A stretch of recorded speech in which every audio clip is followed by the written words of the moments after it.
Ayun, what's up mga katribo? Good night. Good evening. Good midnight. Tayo papunta ngayon ng Cafe Infinite sa Angono, Rizal.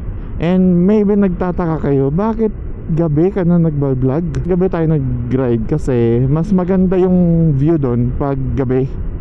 Kasi makikita mo yung cityscapes. And masubukan naman din natin na mag-vlog din ng gabi, di ba? Midnight, madaling araw. Kaya yon, sama kayo sa amin mga katribo. Pero mag-load muna kami para sure na meron kaming internet. Okay. Ayun, nag 7-Eleven kami, wala daw. Offline ang kanilang kiosk ng pang Gcash. Pero nakasave naman ang ating GPS na route, kaya doon na tayo sa Angono, Rizal magpapaload. Medyo madalim tong vlog na to for sure. Oo, pero Ace Pro.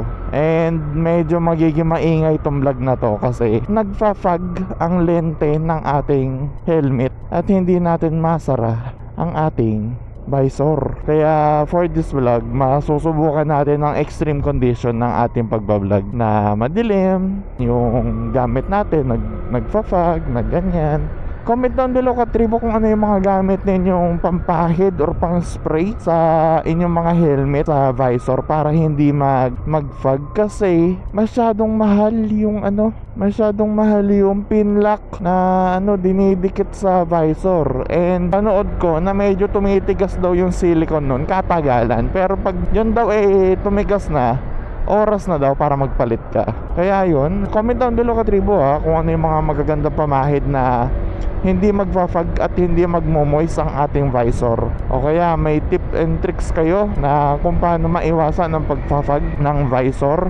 Enjoyin natin tong ride na to kasi first time natin mapupunta tayo ng Angono, Rizal. May 24 hours cafe tayo na napupuntahan. And yun, para lang masubukan natin ang different scenario ng ating pagbablog. Kasi syempre hindi naman all the time na daylight tayo makapag-vlog. Lalo na kung ganito, like mga biyahe na ang oras ng alis gabi, di ba?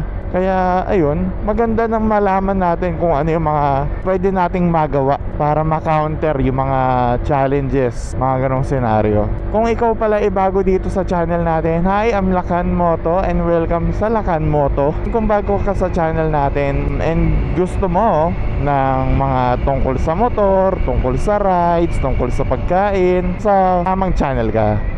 Don't forget to like, comment, share, and subscribe. I-share mo na to sa kakilala mo na may Honda ADV 160 at gusto mong kasamang magala. Mga katribo, kamusta kayo? It's been a while na nag-vlog tayo dahil nga busy rin tayo sa ating personal na buhay na may kailangan din tayong gawin. I'm hoping na everyone is good, everyone is okay, God is good, and yon.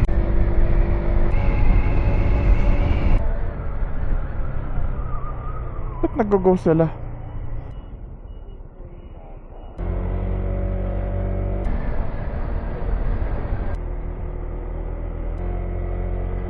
Kung mapapansin ninyo katribo, kung dito kayo madalas nadaan sa may bandang Evia. And dito ako madalas dumadaan sa loob ng Evia. Sa driveway nila, para hindi na ako iikot doon kasi kahit pa paano gas din yun medyo medyo chaotic din kasi yung iba late na sila nagta-turn papasok ng MCX and vice versa papunta dito sa Alabang pala. And yun, kaya dito ako most times dumadaan, mapakotse or motor ang dala ko, doon ako dumadaan sa may Evia sa loob kasi mas safe siya for me and less sa gas consumption. Napakalaking bagay talaga ng MDL na meron ka sa motor mo. Pwede mong igala kahit anong araw, anong oras, anong senaryo. Malaking tulong ang ilaw na ganito. And sad to say, sa some part ng Manila or Manila itself na sinisita nila, hindi ko alam kung bakit, pero siguro yung mga nahuli na yon mali ang pagkakamount kasi meron niyang parang guideline na ang bumbilya dapat hanggang 6 lang, hindi mataas ang tutok, dapat baba lang. Yan ang mga dapat i-consider pag nagpapakabit ng MDL. Dito nga pala guys, minsan umiikot kami ni OBR, ikot lang kami dito sa Alabang or minsan sa may Philinvest para lang mag-stroll. Kasi pag pumapatak ang 12 AM, madaling araw, nagbabago yung daan na to. Hindi siya sobrang chaotic, sobrang free ng daan. And meron akong pinablish doon na video sa TikTok na nag-i-stroll kami ni Macy's. And yun, nakakatuwa lang na ang sarap dumaan dito pag gabi. Kasi pag umaga, ibang kwento eh. Medyo marami ang dumadaan. Napakasarap magmotor. Therapy road talaga eh. Meron tayong 49 minutes na biyahe and time check tayo, it is 2:19 ng umaga. Nakakatuwa lang na nagagawa natin yung mga gantong bagay kahit anong oras natin na gustuhin. And so blessed na meron tayong motor na nagagamit. Thank you po Lord. Dito pala guys, dito sa corner na yan, maraming na-aksidente doon guys. Kasi yung iba hindi gumagamit ng signal. Yun pala, kakaliwa sila and yung kasabay nila dederecho, kaya nagkakaroon ng confusion. Yung aksidente nangyayari kasi hindi malinaw. Pag malinaw naman ang ating mga signal, on point ang ating signal, ang ating hand gestures na kung saan tayo pupunta, nakikita ng kasabay mo sa kalsada kung ano ang gagawin mo. They can make a decision out of your signal, di ba? Grabe, ang ganda talaga dito. Uy, medyo nalubak tayo doon. Oo. Ang cool nga para ka nasa paliparan na lilipad ka na aeroplano. Galing Solid. Alright. Punta tayo ng Angono Rizal para pumunta sa isang cafe. Kasi may nakita kami 24 hours cafe doon. Kasi yung Escalera, isa yun sa famous doon na pinupuntahan sa Angono Rizal. Pero hindi siya 24 hours. Natripan namin na pumunta ngayon. Ang pupuntahan natin yung 24 hours. Yung lente ko parang may astigmatism ilaw pag natama. Grabe, jogging na sila. Mga alas 5, doon pala tayo matutulog. Grabe, ang ganda dito guys. Liliko tayo sa Philinvest Avenue. Grabe, napakaluwag ng daan Galing lang isipin ng mga katribo. Yung mga kalsadang dinadaanan mo pag umaga, nag-iiba siya pagdating ng gabi. Naalis yung dating sa'yo na ito na namang road na to. Pero pagdating ng gabi, iba na siya. Sobrang solid lang nun. Saludo din tayo sa mga joyride riders, move it, yung mga nagda-drive ng gantong oras. Yung iba, kakastart pa lang nila, or yung iba, sasagad sila ng gantong oras. And sobrang saludo lang sa inyo. Para lang makapag-provide kayo sa inyong pamilya willing kayo magpuya at maghirap, magbanat ng buto. And maraming salamat po sa serbisyo ninyo na hinahatid ninyo ang mga call centers, yung mga taong muuwi ng mga alanganing oras. Ride safe po sa inyong lahat, and may God bless you all. Always pray before ride. Sakto, may makakasabay tayo. Di tayo ganun kakaba. Alabang. Di ko alam kung saan dito yung 01 Moto pero parang Paranaque ata siya. Gusto ko dun magpagawa ng shock kung sakali mag-upgrade tayo ng natin, rear shock natin. Kasi meron silang race power doon, kung di ako nagkakamali. Meron silang race power doon. And yung race power, kahit pa paano maganda naman siya. And galing din siyang Thailand. Yung una kasi nating preference na shock upgrade is yung Profender. Pero medyo may kamahalan siya. Parang nasa 22,000 ata yung Profender X series na pang ADV. Pero when it comes to adjustability, kompleto siya. Kawasaki guys, Honda. Sa kabila naman yung Honda parang training center or driving school. Ganda rin doon, ganda mag-invest sa mga ganun. Kasi sa pagra-ride kailangan talaga ng knowledge and skills, which is doon mo makukuha sa pag-e-enroll. Kasi hindi enough yung saddle time lang Kasi like may mga habits tayo na makukuha kahit mali, 'di ba? Grabe, long stretch of road lang to. May nakikita ba kayong mga katribo? Sinubukan natin mag-vlog ng gabi para kahit papaano alam natin kung anong settings ang gagawin natin pag nag-vlog tayo ng gabi. Kasi like di naman every time daylight tayo makakapag-vlog. Like kunwari, sabihin lang natin, di natin alam kung mangyayari na mag-boss Ironman tayo, di ba? Eh yung take off nun parang gabi ata or madaling araw. Kaya maganda rin na matutunan natin ng settings na tama para makapag-adapt tayo sa kung anong magandang output.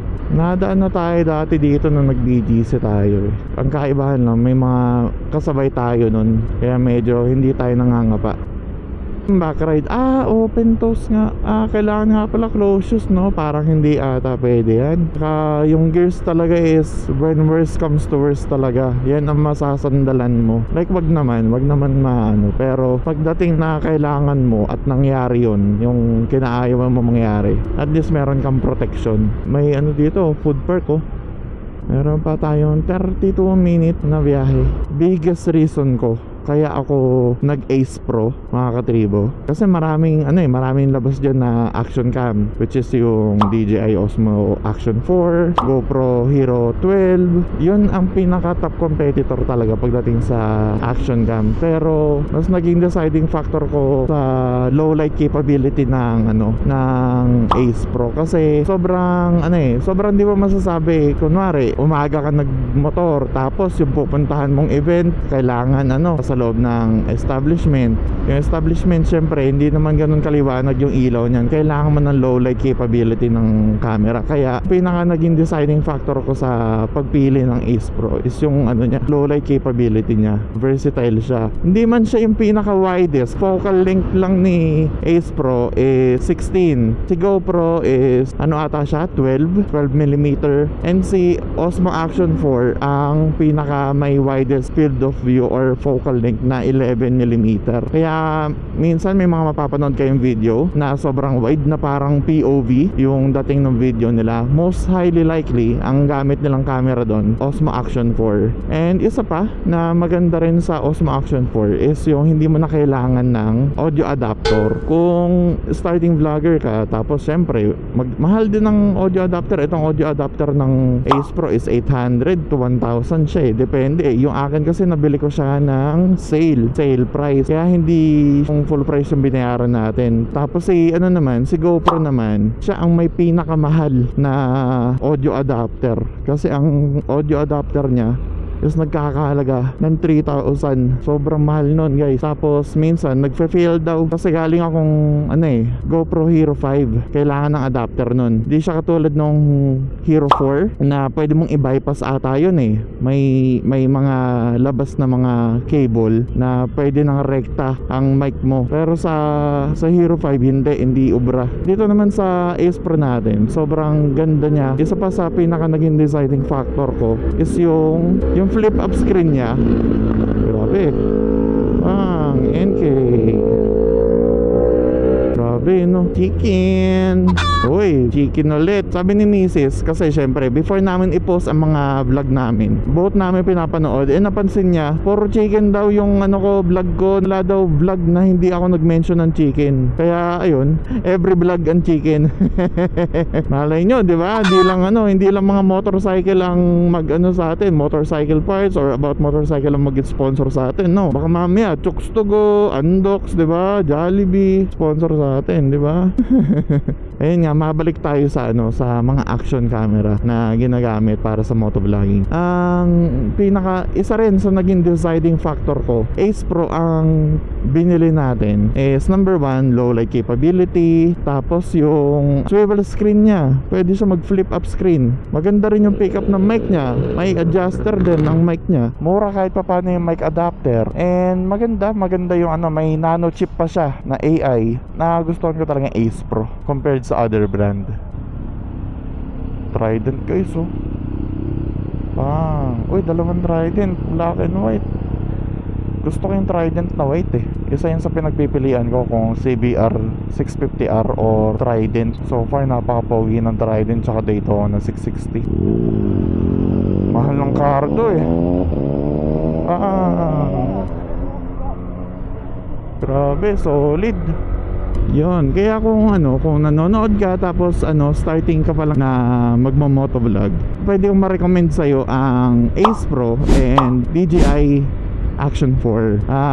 Magkakatulo na lang yan sa kung paano mo didiskartehan. Kung gusto mo na wala ka nang bibilin pa na accessory tulad ng mic adapter, baka sa DJI Osmo Action 4 ka mag-fall. Pero kung gusto mo naman ng low light capability na kahit gabi anong oras ka mag-vlog, di ka mamang problema, baka sa Insta360 ka mag-fall. Ace Pro.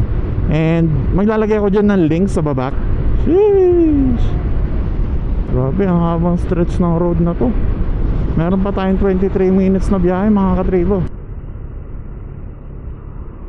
Pag ganun pala guys, pag kunwari nakakita kayo ng pumpol ng tubig sa kalsada, try mong iwasan. May mga time na syempre hindi naman natin palagi every time. Well, dapat every time na lalabas tayo, natin ang tire pressure, chine-check natin ang tire pressure. May napanood ako na video na pag malambot daw ang gulong mo tapos dumaan ka sa tubig or maulan, pwede daw na mag-hydroplane ang gulong mo. Ibig sabihin nun, hindi makaka-exit ng maigi yung tubig. Bale, mawawalan ka ng traction sa daan kasi hindi na nakakontak yung gulong mo sa road. Tubig na ang pumagitna. Kaya maganda na palagi tayong mag-check ng natin, tire pressure. And kung kaya mag-invest sa mga tire pressure monitoring na nilalagay sa motor, maganda rin na maglagay tayo. Mga nasa 1,000 ata meron ng tire pressure monitoring system. Kasi yung Chigi, mahal yun parang nasa, di ko alam kung 25 baka or mas mahal pa. And yun, medyo may kamahalan siya, kailangan mo talagang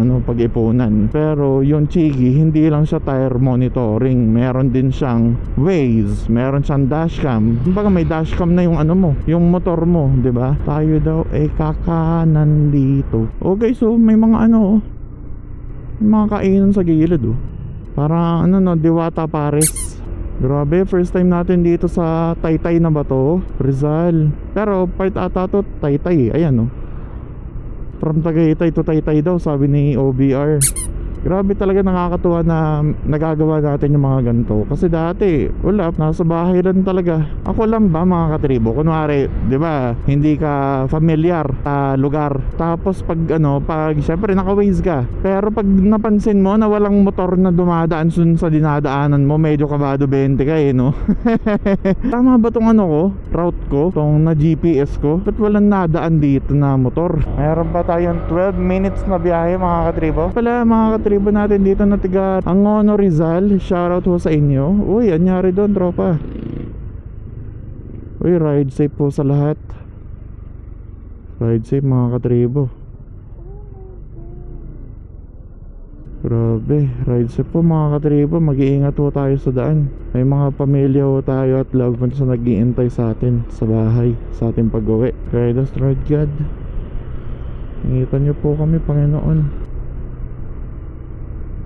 And make sure ho na meron ho tayong gear na suot-suot. At yung parang nakita natin na dinaanan natin, parang hindi siya nakagear, parang wala siyang helmet. Oo, kung gusto ninyo ng bare minimum katribo na safety, helmet, kahit papano helmet, mag-helmet ho tayo pag nagmamaneho. Pero ang pinaka-advisable ho, full gear talaga. Kahit yung hindi mamahalin na mga gloves, basta ang importante may padding, kahit papaano made-deflect yung yung road abrasion. Yun na kasi yung mangyayari Ride safe po mga katribo. Kaya Lord God, mapamalapit o malayo, mag-gear ho tayo mga katribo. Mag-helmet, mag-gloves, kung kaya mag-jacket. Ang pagwe-wear ng gear is hindi naman para sa enforcer na para naman sa mga riders na katulad natin yon na magamit natin. Isa palang tip na masasabi ko sa inyo mga katribo, pag gantong umulan, as much as possible kung hindi pa tuyo ang kalsada, iwasan nyo yung mga paint strips, kasi isa yan sa madulas na madadaanan ng gulong mo. Kahit big bike ang motor mo, pwedeng mawalan ng traction pag dumulas ang gulong mo sa paint strips. Nakakapanlumo na makakita ng naaksidente sa daan. Magsisink in sa'yo na hindi biro-biro ang mga gantong pagmumotor. Nakakatrauma na makakita ng ganun. Sobrang, kaya ride safe talaga. Kung medyo blurry ang ating kuha, mga katribo, dahil sa overlooking view siya ng city, kaya medyo mataas nga. Doon tayo papunta, mga katribo, doon sa mga maraming ilaw. Parang sunod-sunod tayo ng mga cafe.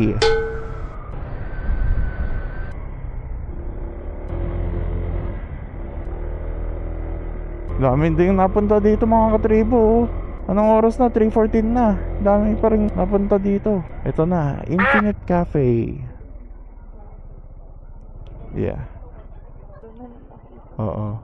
Ayan, mga katribo, Infinite Cafe yung pinuntahan natin dito. Yan, 24 hours cafe siya. Tapos meron siyang doon, alfresco dito. Yan ganito dito, mga katribo. Ito yung pinuntahan natin. Tawid na tayo. Cafe Infinite. Tapos dito yung nila, yung place nila. Tapos doon, meron pa doon. Yan. Ito yung mga meron silang package pala to. Pero ito yung menu nila. Yan yung menu nila. Dami rin silang offering. May rice meals din sila, appetizers, burgers, sandwich, chicken wings, quesadilla, ganyan, pancit, pasta. Dami rin. Ganda rin pumunta dito kasi maraming nadayo dito. Magpapahing muna kami, mga katribo. Maya ulit. Ayan, ganito dito, mga katribo.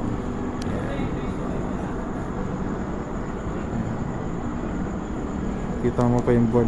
Ayun yung buwan. Tapos ayun yung cityscapes. Kita mo yung city lights. Yung maganda rin tumambay dito. Thank you. Thank you so much. Yan yung mga food namin. Ito, nachos. Tapos yun is fries. Yan.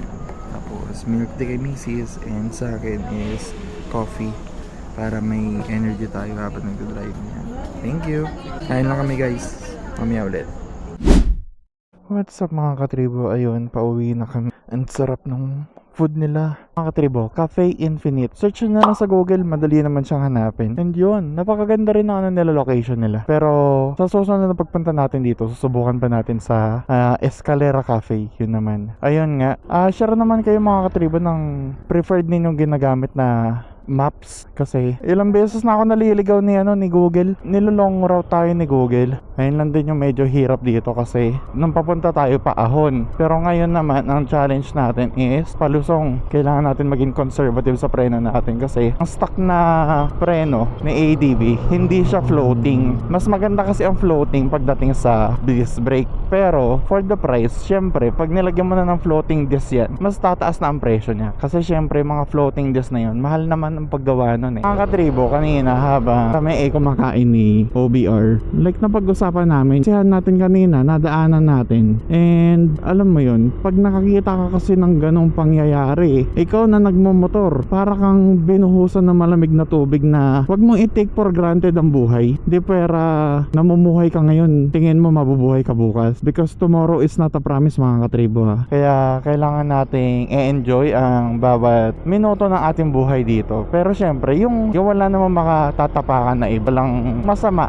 makokos sa iba. Tsaka ang isa na magandang sa buhay talaga natin is yung pag-follow natin kay Lord. Kasi alam mo yun, parari lang tayo dito sa sa mundo mga bagay na ginagawa natin. Minsan, alam mo yun, hindi siya kaaya-aya sa paningin ng Panginoon. Yun lang, just a reminder para sa lahat na alam mo yun, di sigurado ang bukas para sa atin. Pero kung i-surrender mo ang buhay mo kay Lord, that is for sure maganda ang papapuntahan buhay mo. Tsaka may buhay after after this life. Hindi mo i-taken for granted yung hininga sa sa baga mo, yung magising ka, reminder lang, mga katribo. Kasi syempre, etong channel natin dinededicate ko kay Lord, and maganda naman na maging disciples tayo ni Lord. God is good. Wake up call lang na wag masyado mabilis magpatakbo, wear a gear na appropriate, tama, safe. Ride safe sa inyo mga katribo ha. Bakit kayo nag-go? Naka-red Time check mga katribo, it is 4:50 AM na. Midnight tayo umalis and ngayon pa-morning na. Good morning sa inyo mga katribo. Good morning, good afternoon, good night. Kung saan man kayo lupalop ng mundo nanonood, welcome ho sa channel natin. And kung umabot ka sa part na to ng ating video, baka naman pwede kayong mag-subscribe and i-ring nyo na rin yung notification bell. Nako, kasi pag mataas yun, hindi ko ilulusong to mahirap na, baka mamaya madali yung natin, transmission natin. Grabe, ang dami natin na experience sa vlog na to First time natin pumunta ng Rizal mga katribo Tapos first time din natin mag-ride sa mga gantong medyo matataas na tubig. Medyo lang naman, pero hindi naman baha. Yun nga pala katribo, di ba may nadaanan tayo dong steel plate?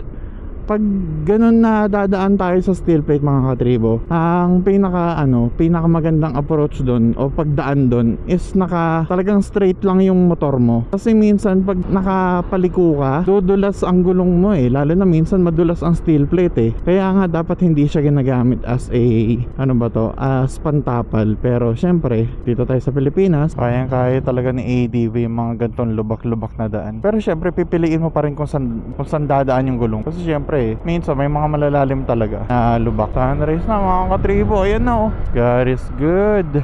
Ayun nga lang din mga katribo, ma-share lang din namin ni OBR na may access kami sa kotse. Meron tayong kotse sa bahay na nagagamit. At kahit meron tayong kotse na nagagamit, mas gusto natin na ginagamit itong motor na panggala-gala kasi mas matipid, mas madali siyang imaniobra, isingit-singit, wala ka masyadong traffic. Kaya napakarami ng perks ng motor na nakikita ko kumpara sa sasakyan. Pero grateful ako na may nagagamit na sasakyan. At alam mo yun, hindi naman biro ang gumamit ng sasakyan dahil magkano ang sasakyan. Pero yun, mas natutuwa lang ako at nag-e-enjoy na nagmomotor. Tsaka kasi mula pa lang nung pagkabata ko mga katribo, motor na ang nakahiligan ko. Ang una kong motor na minaneho is XRM 110. Yung limited edition nun na blue and puti ang pairings niya. Yun ang pinakauna kong motor na namaneho. Then ang sumunod kong motor na namaneho is yung TMX 155 na CDI. Yun ang nakapagmaneho rin din tayo katribo ng tricycle. Namasada tayo ng tricycle na tinuruan tayo kung paano maghanap buhay. Natuto tayo mag-drive ng tricycle na tayo namamasada na nagawa rin natin yun mga katrib. And yun, ngayon ang motor na ginagamit natin is Honda ADV 160 and grateful na meron tayong motor na ganito na hindi siya basta-basta na lahat ng motor maganda, lahat ng motor basta nagagamit mo, natutulungan ka para maghanap buhay para sa pamilya mo, napupuntahan mo yung mga kailangan mong puntahan, okay na yung motor, maganda ang motor. Delikado ang pagmumotor compared sa 4 wheels. Kasi sa 4 wheels naka-aircon ka kahit papano, balot ka ng sasakyan. Lahat may pros and cons. And kung ano ang meron ka, yan ang the best para sa'yo. Hindi mo kailangan makipagsabayan sa kung anong meron ng iba. Kasi marami din na tao na napapasabi na sana meron ako no meron ka, di ba? And yun, maging grateful lang din tayo sa kung ano meron tayo. Ganda guys, sunrise na. Andip na ng mga pinag-uusapan natin Pero yun, masaya ako nakikwentuhan ko kayo ng mga ganito. And nakikilala ninyo ako, nakikilala ko kayo kung sakali man na mag-share kayo dyan ng mga ninyo sa diba? Sa comment section. Ayun, nakakaengganyo lalo na maggawa ng content dahil nakakatulong ako at natutulungan ninyo ako magkaroon ng idea. Pati sa mga knowledge, ang dami kong nakaka-exchange ng mga insight pagdating sa mga pyesa, pagdating sa motor. Kasi medyo malaki-laki na rin ang community natin sa TikTok mga katribo. Kung di pa kayo follow na Lakan Moto on TikTok, Facebook, and Instagram. Baka naman. Maraming salamat mga katribo.